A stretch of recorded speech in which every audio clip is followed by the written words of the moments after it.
Welcome to everybody. We are extremely excited to open today two amazing exhibitions in Triennale Milano. One is dedicated to Enzo Mari, one of the maestri of Italian design and, let's say, creative perspective. It's an exhibition curated by Hans Ulrich Obrist with Francesca Giacomelli.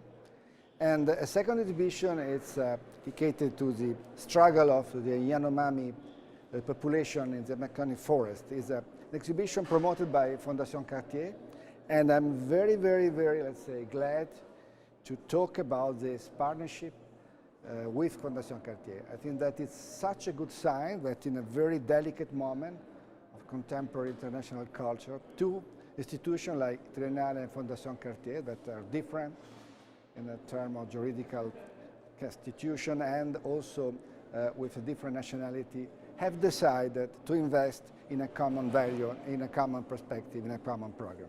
Thank you so much. Nous sommes donc très heureux d'inaugurer ce partenariat entre la Triennale de Milan et la Fondation Cartier. C'est un partenariat complètement inédit qui n'a pas d'équivalent et qui est basé sur l'idée de construire ensemble, la Triennale de Milan et la Fondation Cartier, un projet dans la longue durée. Pourquoi la longue durée? C'est un projet pour qu'on puisse se projeter collectivement dans le futur. L'art, la culture, les artistes, le public, les institutions ont besoin de visibilité et ont besoin de temps. Et je crois que ça, c'est complètement essentiel. Et puis, ce projet avec la Triennale de Milan, il est basé sur des ambitions, je viens de le dire, mais aussi des affinités. Le goût pour faire cohabiter sous le même toit des disciplines les plus variées, des disciplines peut-être les plus étranges aussi, en tous les cas les plus aventureuses. Inviter des artistes du monde entier, être cosmopolite, mettre ensemble, réunir les artistes, les scientifiques, des intellectuels et partager avec le public.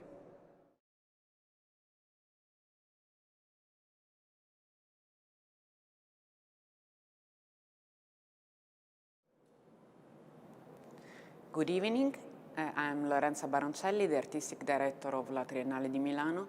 I'm now in the exhibition space, which is entitled Enzo Mari, curated by Hans Ulrich Obrist with Francesca Giacomelli. The exhibition is ready for the opening to the public on October 17. With this exhibition, we want to celebrate one of the most important designers, but also artists of our era. And to curate this exhibition, we invited Hans Ulrich Obrist, the artistic director of the Serpentine Gallery of London.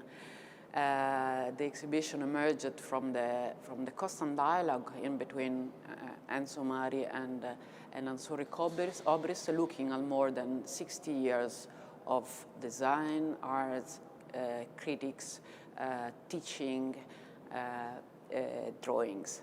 Hans Ulrich Obrist, are you here? Yeah, Lorenza, hello. How are you? See you. Ciao, ciao. Buonasera a tutti, good evening. And indeed, it is a very special moment. We are inaugurating the Enzo Mari exhibition tonight. Before starting, I wanted to express my deep gratitude to, of course, Enzo Mari himself for the friendship, for 20 years of dialogue. Gratitude also to Lea Vergine, to Stefano Boeri, Lorenza Baroncelli, Francesca Giacomelli, Dimitri Bruni, Manuel Krebs, and also the wonderful dream team of La Triennale. Molto grazie. I wanted to tell you a little bit tonight about how it all began with this exhibition of Enzo Mari. It's also the history of the friendship with Stefano Boeri for 20 years now. We met in the 1990s and then started to teach together at the UAF in Venice when we combined the seminar between art and architecture.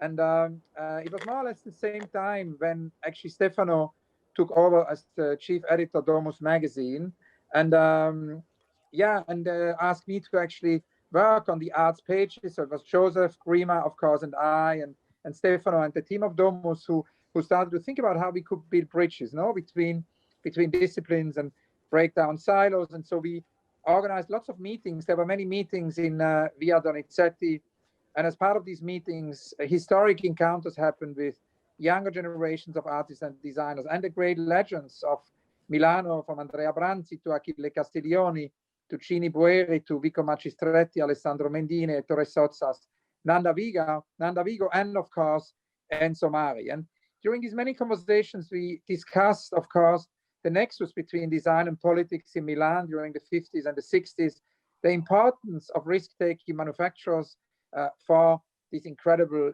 generation of designers. And we started to record a lot of interviews, a lot of conversations. And in a way, it was the beginning of an infinite conversation with Enzo. Whenever I was in Milano, almost like a ritual, I would go and see Enzo Mari. And what I learned about Mari is the affinity to the fields of architecture and art and design. And I started to do many interviews with him about these different aspects of his work. And each time, found out about yet another dimension of Enzo Mari, which was unknown to me until then. And so really, out of these many conversations, we also did a book of interview with Walter Koenig, came at some point the necessity to actually think about a bigger exhibition.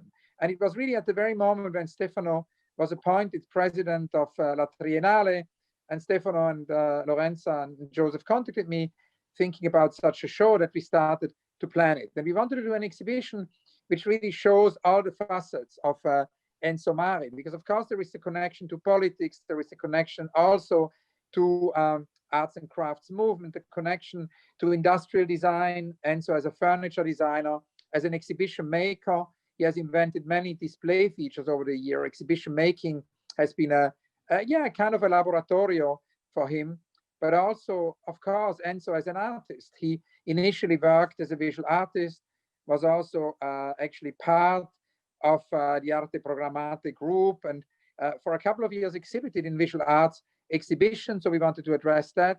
Enzo also as a manifesto writer, as a polemicist, and of course, his famous outburst against the design worlds also needed to be part of it. Then, of course, Enzo also as a bookmaker. We have Enzo Mari's books in the exhibition, the children books, which are also picture books for adults. And what really all of this has in common is that Enzo Mari always wanted to get rid of this idea of commercialization, of industry, of brands, even of advertising. And he wanted to think about how design could actually be exposed to a merciless test of time. He was always into this idea, or committed, we can say, to this idea to actually create designs that are sustainable, both in their materiality and also in their aesthetics, and would be accessible to everyone. And I mean, one key project, which was a big inspiration for me, is his project from 1974, in line with his idea of democratization of design. It's the idea of autoprogettazione, the idea of self-design, an exercise to be carried out individually to improve one's personal understanding. And this is very much a guide to making actually the exhibition Do It. It was a great inspiration for Christian Boltanski, Bertrand Lavier, and myself. And in the 90s, we started to make an exhibition called Do It, to which we also invited Enzo, where we invited artists, architects, designers from all over the world to write instructions, how-to manuals, recipes, and an exhibition which could be interpreted in so many different ways. The exhibition Do It has happened so far in 165 cities and continues as of today. It never really stopped since 1993. It's also a learning system. Wherever the exhibition goes, it listens, it learns, and it takes on board knowledge it gets from the local context. Now, obviously, thinking about how we could celebrate and also show all these dimensions of Enzo Mari, we started to discuss with him about possible displays. And for him, an exhibition was very important in 2008 at the Galleria Civica d'Arte Moderna in Torino.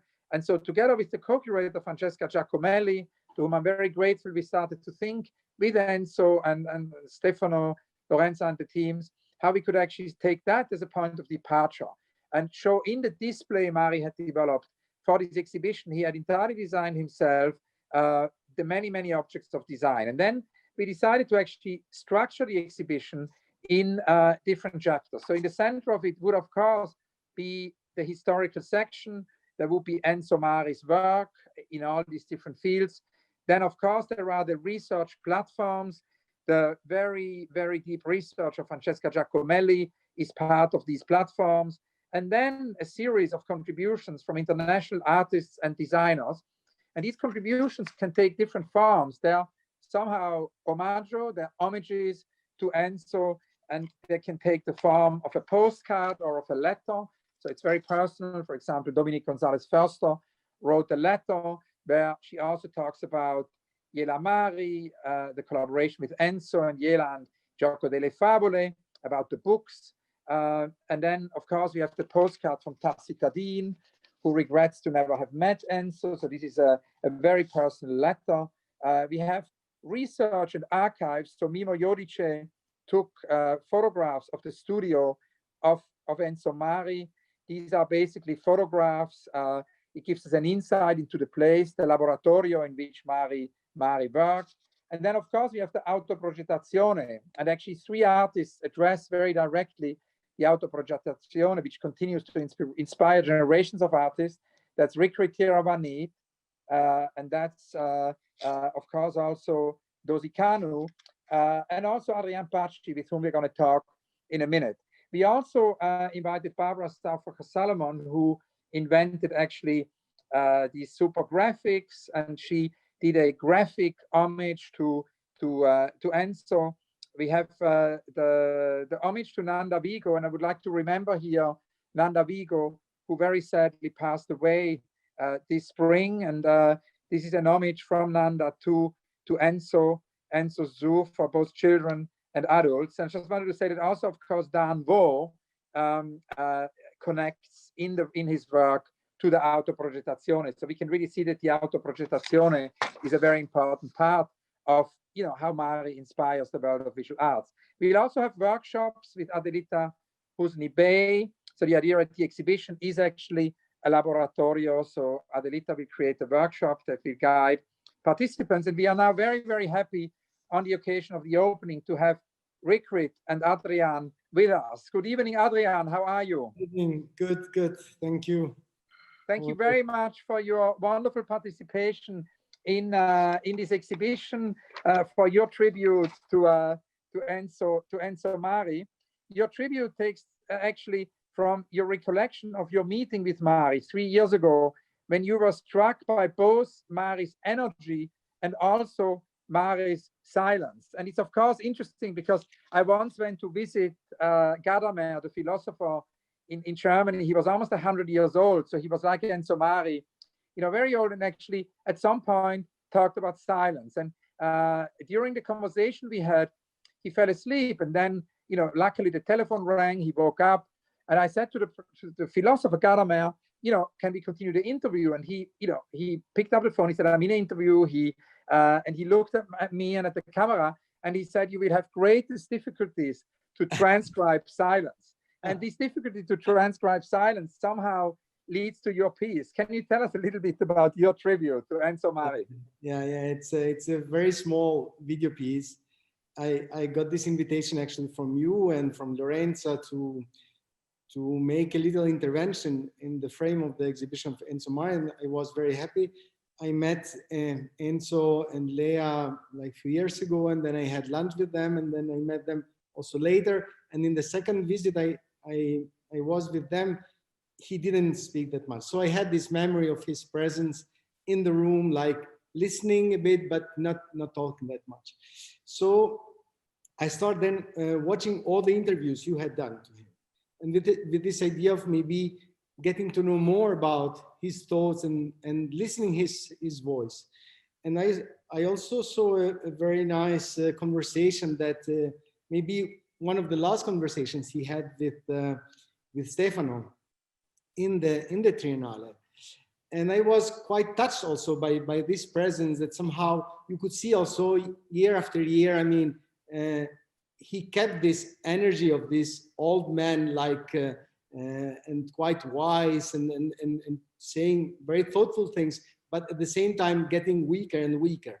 So I wanted somehow this moment to bring to the work. And then I start collecting expressions from his interviews. And I very much liked one moment, and actually it was your interview with him, when you asked in a moment to him, What would be your advice for a young designer? And he is like, well, but what I can say, you know, for me, a young designer is like somebody totally like a stranger. And he starts imagining this figure that he could meet somewhere very far.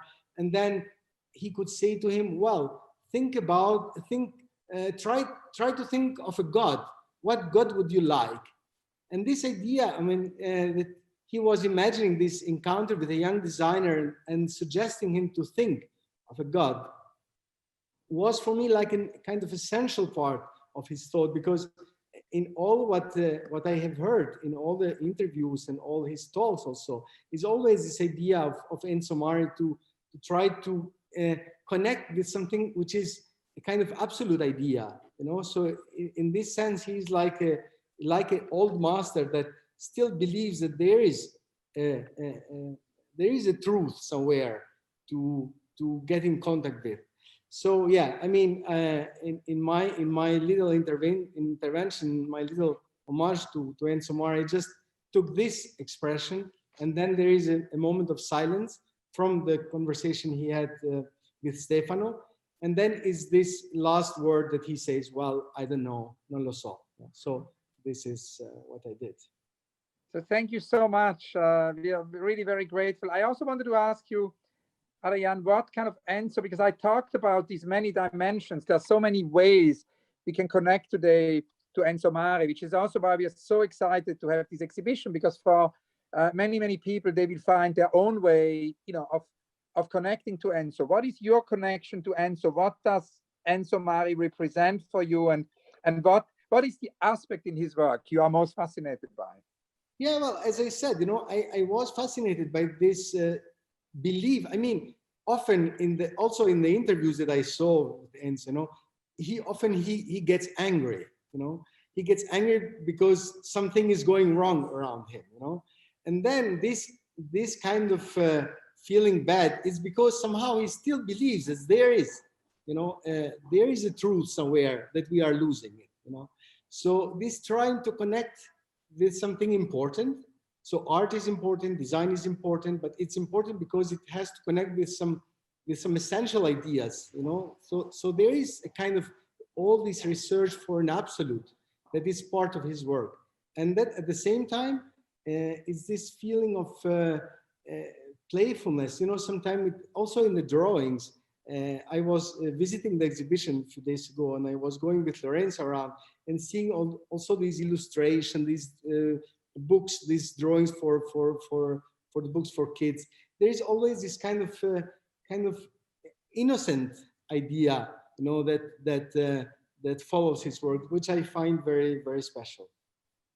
Thank you. And maybe a last question, because we're going to have these workshops also for children, you know, with Adelita. And we have, of course, with Nanda Vigo, the Installazione Luminosa, the light installation, a new work, really. It's the last work Nanda Vigo created.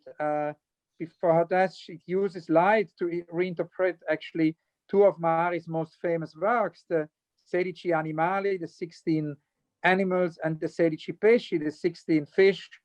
And so kind of, it's the Enzo zoo, one can say. It's an Enzo zoo for both children and adults. What do you think is the legacy of Enzo for future generations? Well, I mean, this is an important question. I don't know if I can find a kind of final answer for this, but what I said, you know, what I said before, you know, so somehow this idea that to deal with art, you need to dedicate to it, and it's a kind of physical dedication. So you need to spend time with art, you need to know the material, you need to try to understand things. So it's not about making beautiful, nice objects. It's about trying to understand the world and then transforming this understanding in kind of marks, in traces, in signs. And in that sense, you know, you need to have an idea about the world. So a kind of I can feel it in his work, but also I was also happy to listen to all these interviews, and because of making this work, because I got to know more about his personality, and I think this is very important in his legacy. Yeah, thank you so much. And that's exactly why we actually are so happy that there can also be a room in the exhibition with all these video interviews. That's basically the last space. So visitors are invited to really dive into Enzo's world. But Adrian, we are so grateful to you. Thank you very much. My last question, which is the only recurrent question, as you know, in all my conversations, I wanted to ask you to tell us about one of your unrealized projects, a project you always wanted to do, which was too big to be realized, utopic. What is your dream? Wow, this is also an important question. Actually, I heard about this story that in Lecce, in the south of Italy, there were some places that were containing the ice coming from the mountains of Albania. So, and I was somehow imagining these boats going to Albania, and then people taking the snow from the mountains and bringing it to Italy and putting it down. I mean, under the earth in Puglia. So this is something that I have only imagined, but I haven't done, and this could be something that it's a bit too big. But I like this idea of the snow coming from the mountains of the Balkans and going to the under the earth of south of Italy, and so yeah, this is great. Adrian, thank you so much. It's wonderful to see you. A presto. A presto, ciao. Thank you. Ciao, ciao. So we are here with Rirkrit. Rirkrit, thank you so much for joining us here. It's the big day of the opening of the Enzo Mari exhibition at La Triennale di Milano. And for me, this is really a dream come true. It's a project Stefano Boeri and I have been working on for 20 years, really, ever since we met in the later part of the 90s when Stefano introduced me to Enzo Mari. I'm very grateful to Enzo, of course, to Lea Vergine, to Stefano, to Lorenza Baroncelli, to Francesco Giacomelli, with whom we curated this exhibition, of course, who has curated the whole documentation part as well, to Dimitri Bruni, Manuel Krebs, and of course, the Triennale Dream Team. Now, Rirkrit, you and I met even earlier. We met at the beginning of the 90s, more or less 30 years ago. And one of the first projects we worked on, besides, of course, Migrateur at Musée d'Art Moderne de la Ville de Paris, which was our first museum show together, was, of course, Do It. And Do It is a project we started with Lavier and Boltanski, which is constituted entirely by instruction, by recipe, by how-to manuals, in a way, of course, very inspired by the autoprogettazione for Enzo Mari. So I wanted to ask you, when you saw Mari's work for the first time, what it represents for you and how you came across the autoprogettazione of Enzo Mari. Yeah, well, I mean, I guess, you know, I've always, in a way, been interested in looking at architecture, looking to architecture in relationship to, you know, like the work that I do or the possible staging of the things that I do. And I think when I went to Berlin in the, you know, mid 90s, early 90s, mid 90s, I think I found the Enzo Mari, you know, book, right, of the autoprojection,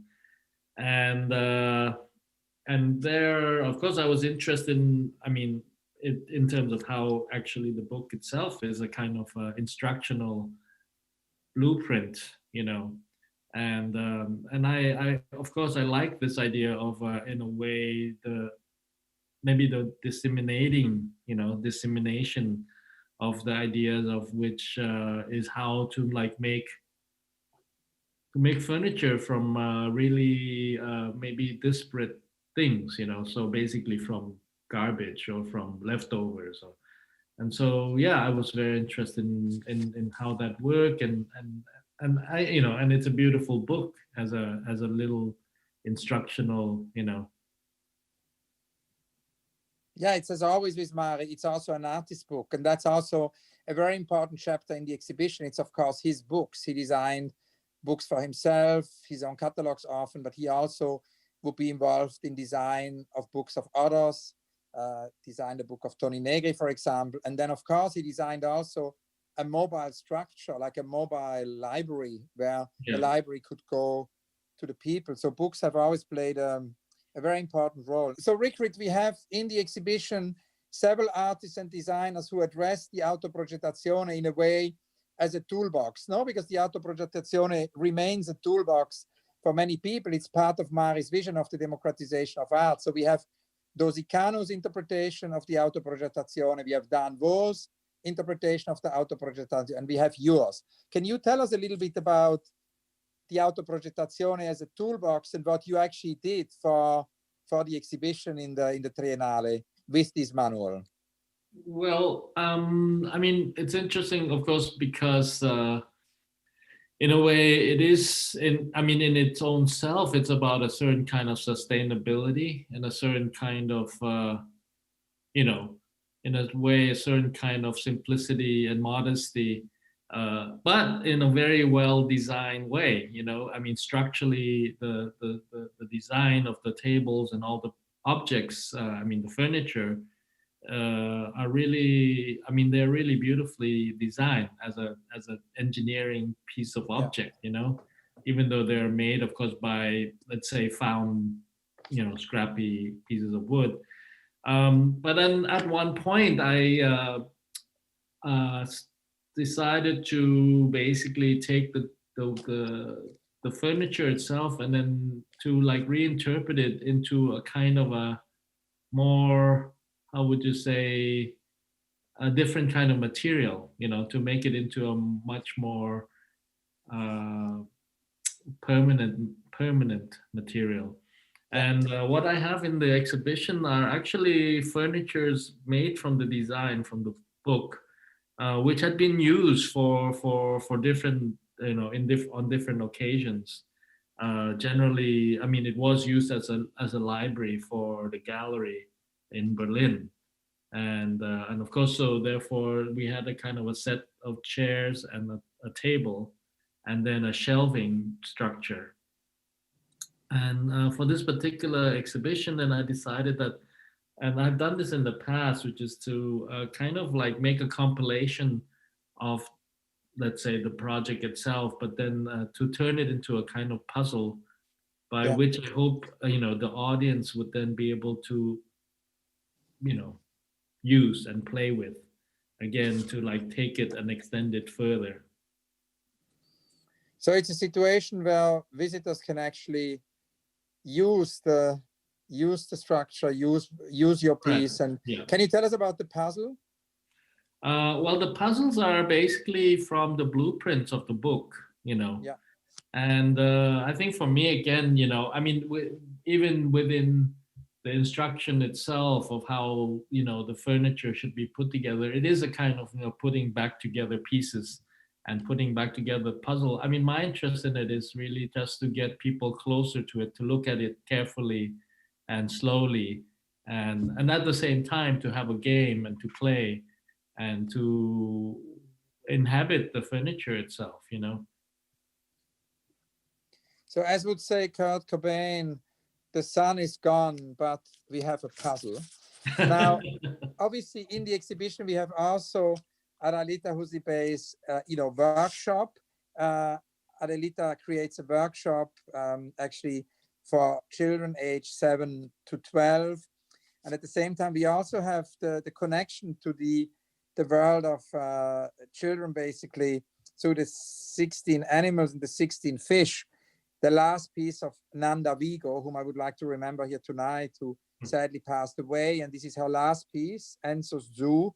And of course, that leads us also to future generations and the amazing work Mari has done for children, and the books also, the toys. What do you think is Mari's legacy for future generations? Well, I definitely think certainly that idea that that design is democratic in the sense that, it is for the people to be, and it is to be used.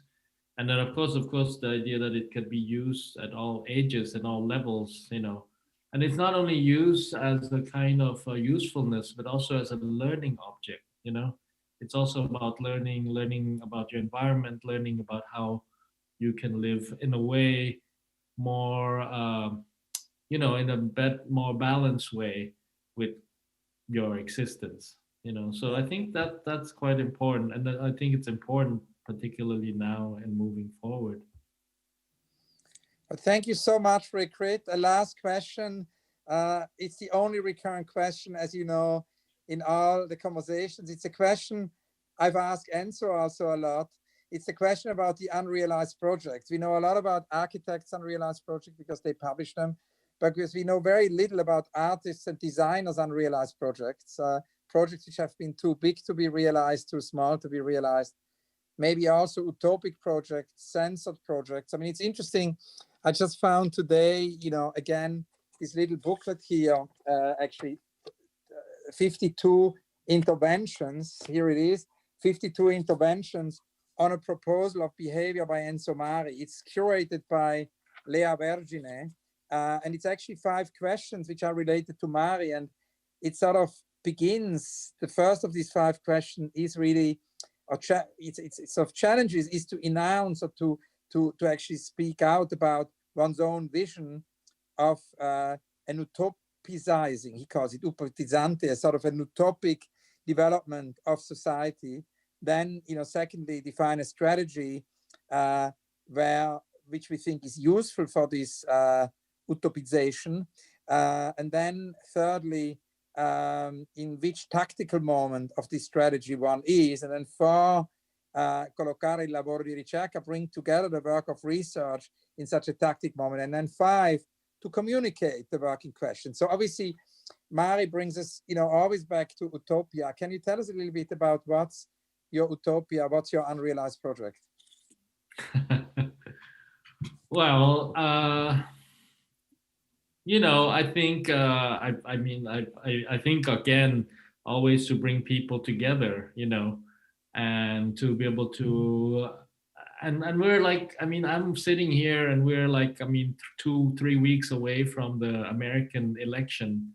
And, the situation here is so fractured and so tense, with people screaming and yelling at each other and becoming very intolerant of each other. So I think always for me, it is always kind of like about how to make a situation or a place or an object where, which would bring people together in a way by which they could then understand the difference of each other, that they need to understand the other's difference, and in that way to be able to understand themselves, that they can sustain themselves in this difference, and to be able to tolerate being together, and that's I don't know, it's not, it's a state of mind, and it's it's a consciousness maybe, which will be the unrealized project.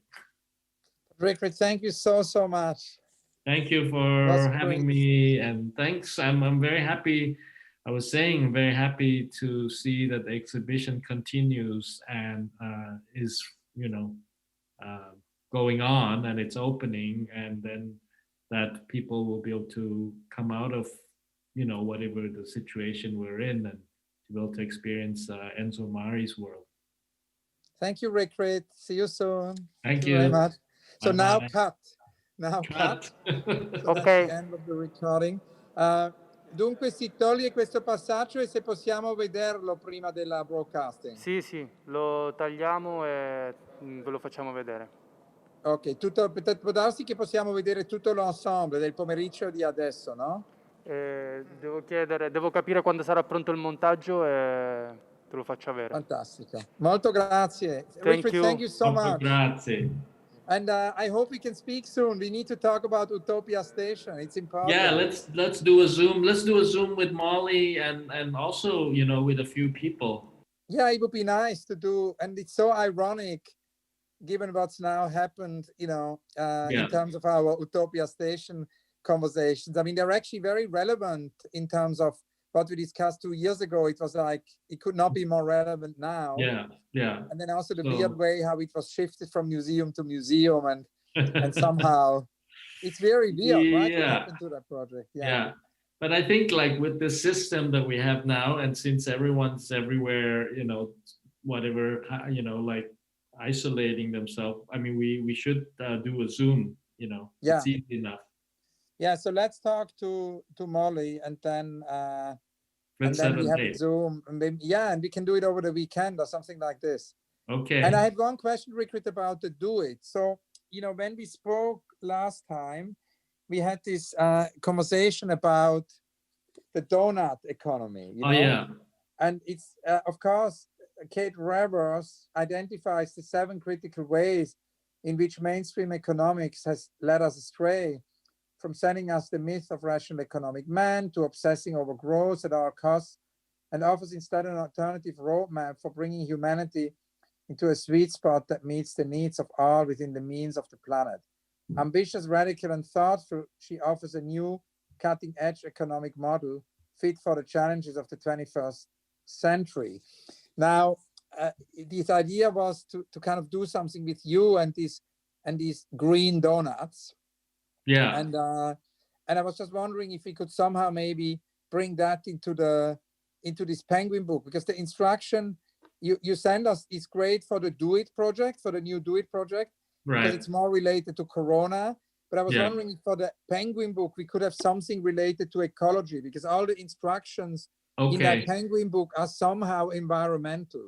All right. How long do I have? I have an idea, but I just need. I guess what do we need to do? Just a recipe. Just a few lines. A recipe can be 3 lines.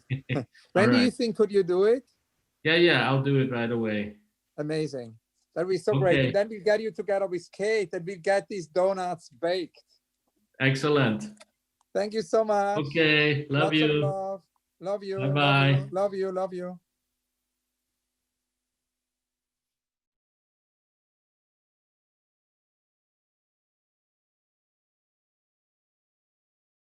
So my name is Thyago Nogueira. I'm the head of contemporary photography at Instituto Moreira Salles, Brazil.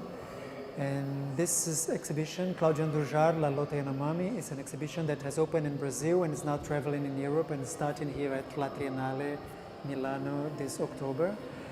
The exhibition was conceived as a retrospective exhibition to tell the story and the life of Claudia Andujar, which is an European artist that immigrated to Brazil in '55 and then stayed there for most of her life. And she's been working with the Yanomami people for around 50 years now. It's also an exhibition that tells the story of the Yanomami people, that presents to people that are not familiar with this indigenous group that lives in the north part of Brazil. It tells the story of this group and their situation in Brazil at that moment in the 70s and the 80s, and also what's going on with them right now. It was an exhibition that was conceived after a long-term research of 3 or 4 years, going over all the archive of Claudia Andujar to really try to show her evolvement as an artist since the beginning. So I had to reorganize her archive in chronological terms, because I was very interested in understanding the different moments of her artistic trajectory and how she had evolved as an artist and developed new ways of seeing the world and photographing the world throughout this period. So the more she got familiar with the Yanomami culture, the more complex her images became. The exhibition here is divided in 3 parts. On this first room, you have a presentation of the Yanomami forest and day-to-day life and routine. You will see the campings on the forests, and you will see also the activities of the children. And we explain a little bit throughout the exhibition with many detailed captions what's going on in each picture, what you can, who is being photographed, and what exactly you're seeing. We really wanted that the visitor really understand what he's seeing, even if he can contemplate the image itself. All of the photographs have a very detailed caption, and they are also mounted as a sequenced narrative to respect the order of the narrative that was created by Claudia when she first photographed this. So this long room here presents the activities on the forest. It presents the activities inside of the house of the Yanomami, and then it presents the shamanistic and funerary rituals. It's very important to see also the kind of graphic experimentation that Claudia was using in the beginning of her trajectory. She's just applying this kind of Vaseline on the lens of the camera to create this blurry effect, which of course gives a dreamlike atmosphere, but I also think it also suggests a sort of a fear and tension and anxiety that she was feeling in the Yanomami while staying with the forest with the Yanomami. It's very important to understand also that she was only able to get to this region and also to enter the forest and really travel and live with the Yanomami because she became friends with an Italian missionary that was called Carlo Zacchini and that was living there for many times. He was responsible for opening the doors to Claudia, to explaining to her the different aspects of the Yanomami culture and also guiding her along so that she could really photograph. She had many difficulties to photograph in the forest because of the very poor luminosity, the intense humidity, so it was not an easy task. Of course, the plenty of mosquitoes also. And you see the more she enters the forest and then we enter the house, you see that she's creating this more introspective images. In this case, for instance, she's photographing this young man lying on this beautiful hammock made of bark of trees, and then she photographs the ceiling that resembles a night sky with stars, and then rephotographs his faces. And after some short period of time, she rephotographs the black and white images with color filters. So some of the images you will see have this purple tone, or they might have this blue tone. This is also the collective house, and you see the fire inside the house really creates this impression that you have stars shining on the roof. So it's very beautiful to see how Claudia is trying to represent something that's not exactly what's going on. She's trying to invent some kind of reality and create a representation of emotions and sensations that I think she's absorbing and learning while living with the Yanomami.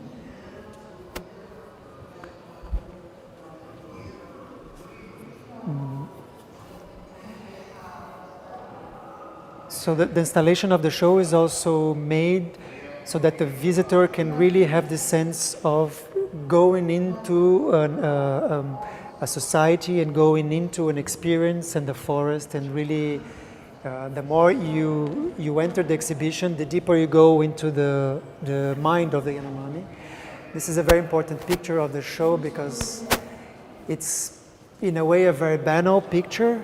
It shows a young man or young children, a child looking at Claudia. He's probably very intrigued by this strange woman. She's so very tall and very white.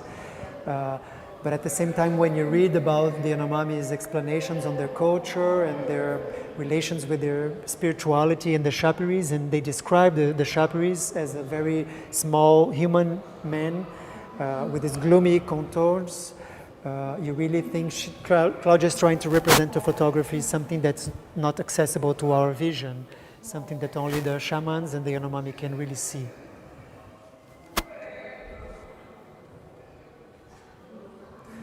And the last part of this room presents a very important moment for the Yanomami society, is the Heahu festivals.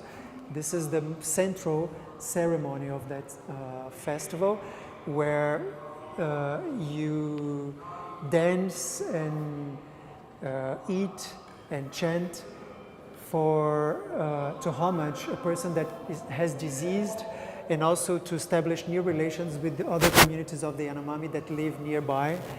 So you can see here, for instance,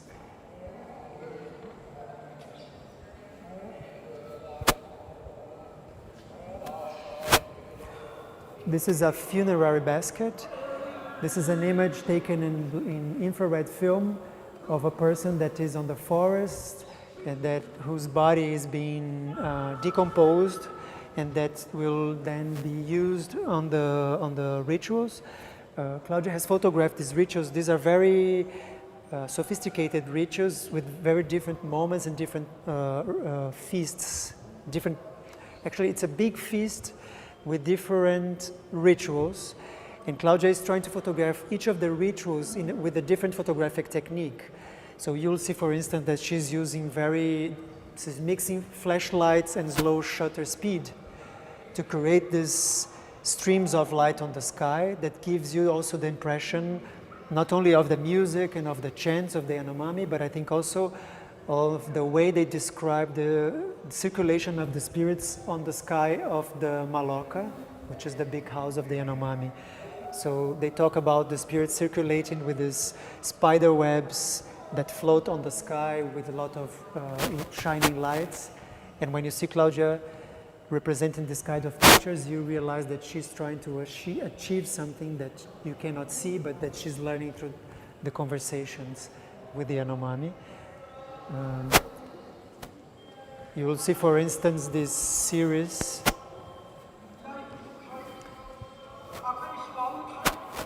where she's also using a very simple photographic technique, which is the slow shutter speed to make this blur on the women's. And this is a moment where all the women get together and they start to chant and move and chant.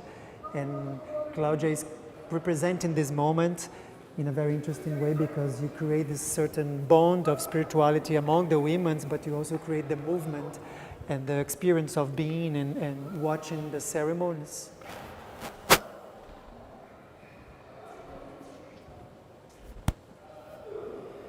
So this whole last room is dedicated to these funerary rituals and to this very important moment in the Yanomami society where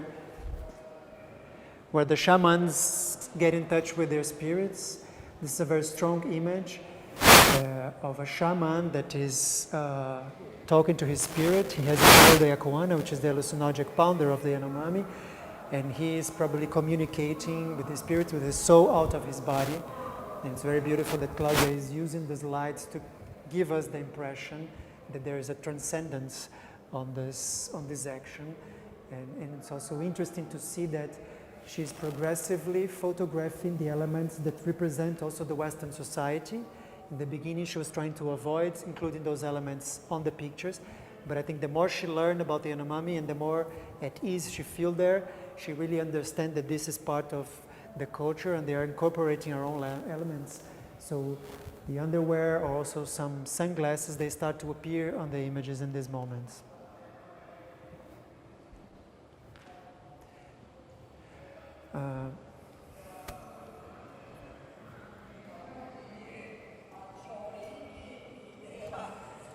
This is also a very important piece for the show because it's the recording of a Reahu festival made by a Yanomami movie maker.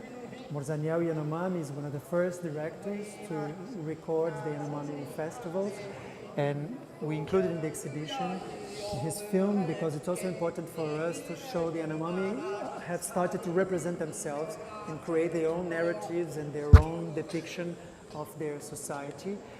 And it's a very beautiful movie that shows exactly the same thing that Claudia was photographing in the 70s, but now through a Yanomami person eye.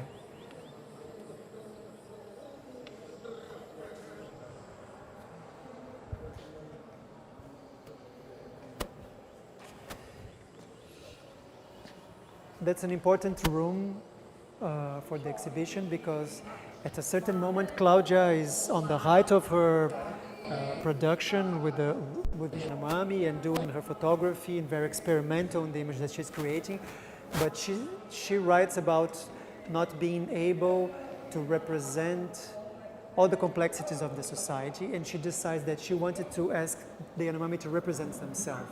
And the way she finds to do this is to take paper and pencil to the Yanomami land and ask them to do drawings about their life.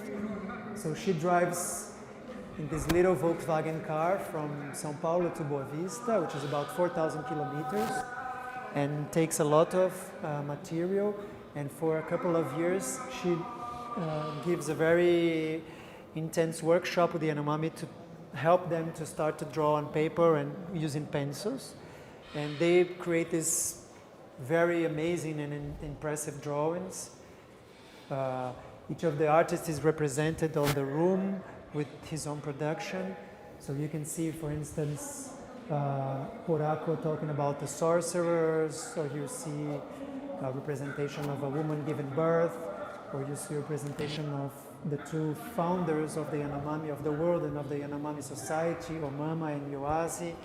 And you also see, interestingly, how some of the effects of the drawings also appear on Claudia's images. There are sort of a resemblance on those streaks of lights and dots and the way she's photographing and the way the Yanomami represent also some aspects of their society.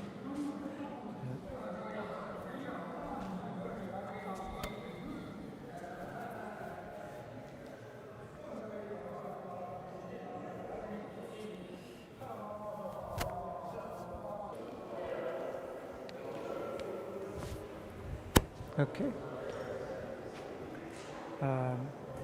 This is a very important body of work that Claudia does, and she's very focused on that. And I consider this as a sort of a family album. Claudia talks a lot about how she felt rootless after leaving Europe, that she didn't really find a root in any place. And so after some years at the Yanomami, she decides that this is her family, that she wants to live there, and this is the place where she feels the most comfortable. And she starts to photograph every single person that she knew with a very intimate way. And I think she's trying to create a sort of a family album for herself, using an entire film to photograph each person. And you see on these black and white portraits how she uses very beautifully the dark part of the Maloccas and the light that comes from the door of the Maloccas. These are not staged, these are really the natural light that's shining through the doors of the Maloccas. And Claudia is using this light in a very dramatic way to create this portrait. There's a lot of dignity and also a lot of intimacy, and you see a lot of affection that you can really understand when you look at all of them. In the exhibition, we have arranged all the portraits in a beautiful panel that goes from the birth of a person to the elderly. So you can see also, in a certain way, the evolution of the cycle of life from the children, the adults, and then the old. On the first part of the show, Claudia is asking fundamental questions about photography. I think she's asking, how can photography document another society, another way of living? And also, how can photography help us see what we can't? How can photography document what is invisible?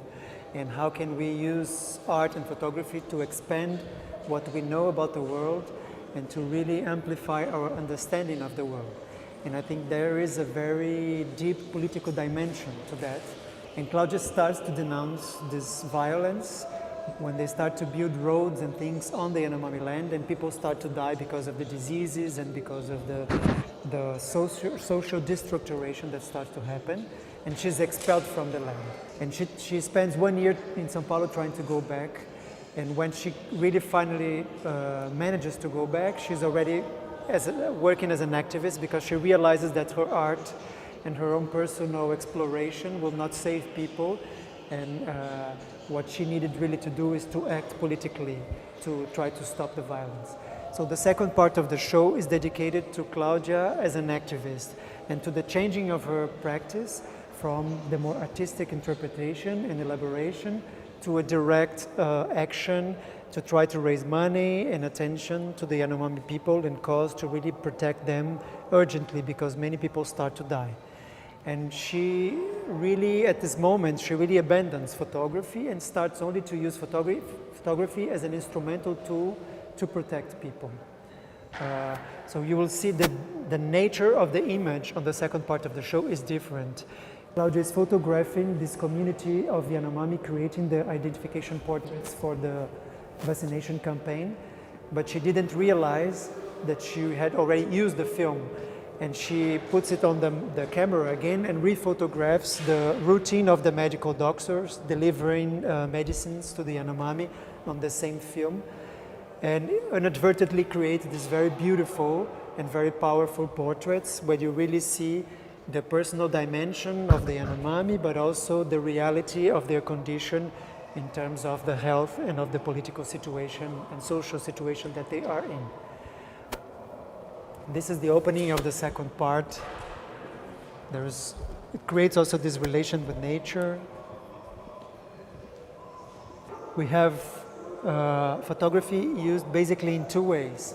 On the rows here are the photojournalistic images that Claudia is using to denounce what's going on the land. You see here part of the consequences of the construction of the roads in the Yanomami territory. So you see the introduction of guns, the Yanomami wearing the helmet of the construction company. And these are very strong images that Claudia is producing now only to inform the anthropological associations and the papers and the world about what's going on the Yanomami land. And at the same time, she's producing these identification portraits for the medical records of the vaccination campaign.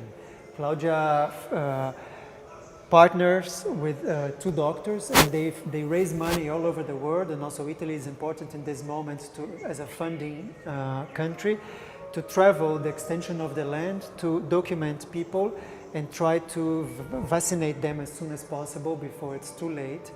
And these were originally images that were made for really small 3x4 identification portraits that Claudia afterwards realized that they had a very strong resemblance with the marking of Jewish that was connected to her story, the story of violence of her life.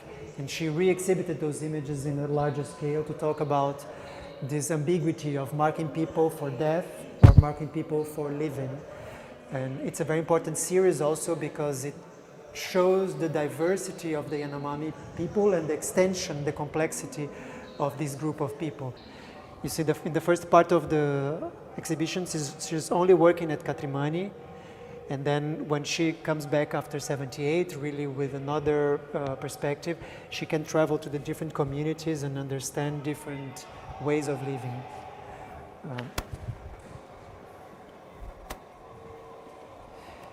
So you see, for instance, here some examples of the daily activity with the doctors in the Yanomami territory. You will also see some images of a group of Yanomami people that used to be very isolated, but they, when they built the road, they migrated to the borders of the road and started to become a sort of peddlers asking for food or for tools or for things for people that were passing by the road. You will see the problems of prostitution, the evangelization. So there are different,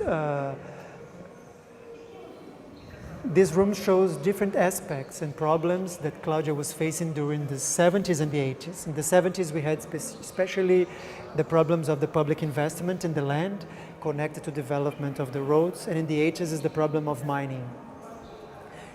And you see here what becomes a very dramatic moment, which is the illegal land strips of plains on the Yanomami land, and also the boats used for mining.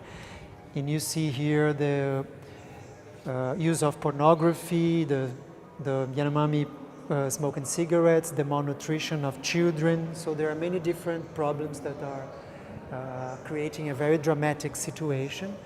And with the introduction of around 20,000 miners in this land at this moment, hundreds and hundreds of people start to die, and they start to press very hardly the Brazilian government to demarcate the land. And in '89, the government decides to create a demarcation of the land that's called the Archipelago Yanomami, which is to demarcate the territory in 19 isolated lands.